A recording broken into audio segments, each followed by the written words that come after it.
Tout a commencé il y a 3,4 millions d'années, quand les organismes qui habitaient sur la Terre n'avaient pas besoin d'oxygène.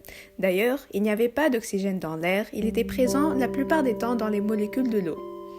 C'était à cette époque quand un certain organisme avait eu une idée. En effet, cette idée, c'était de créer sa propre énergie d'une source presque infinie, ce qui lui donnait un grand avantage sur les autres organismes. Les cyanobactéries, nées de lui, se multiplient et dominent bientôt le monde, et le dioxygène domina parallèlement l'atmosphère. Pas une bonne chose, selon les organismes pour lesquels le dioxygène était en fait toxique.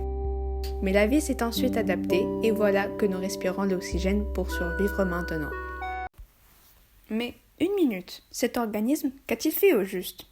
Voici la photosynthèse.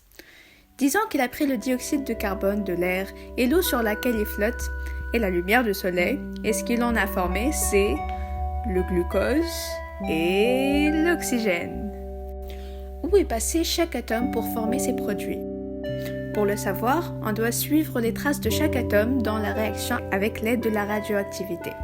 Chaque fois, on rendra un des atomes initiaux radioactifs et on trouvera la radioactivité dans l'une des molécules de l'état final. Voilà tout.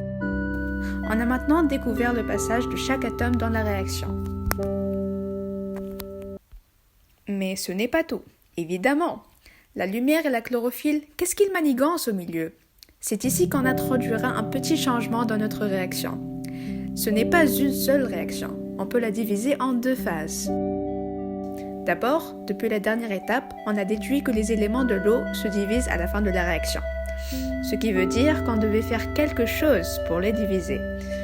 C'est ici que la phase photochimique intervient. Son rôle, c'est ce qu'on appelle la photolyse de l'eau. La lumière est indispensable à cette phase, comme on peut le déduire. Ici, on prend deux molécules d'eau à la fois, et la lumière, qu'absorbera la chlorophylle, a de tâche de les décomposer en leurs éléments indépendants. On obtient le dioxygène dégagé, 4 atomes d'hydrogène, et 4 électrons sont libérés. Puis, on a aussi obtenu de l'énergie chimique, qu'on va utiliser plus tard. La première phase est finie. On a obtenu le dioxygène dégagé, des ingrédients qu'on va utiliser dans notre deuxième phase.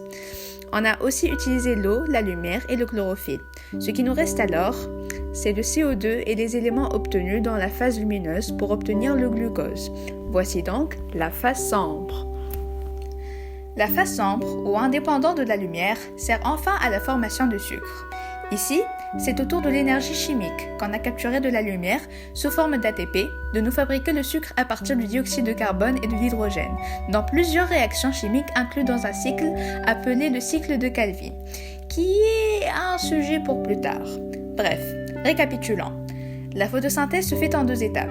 L'une, dépendante de la lumière, décompose l'eau avec elle pour obtenir le dioxygène et nous donner deux éléments essentiels à la deuxième phase, l'énergie chimique et les atomes d'hydrogène. Le dioxyde de carbone initial intervient enfin et l'énergie les rassemble en glucose. Voilà tout. Ou voilà les bases.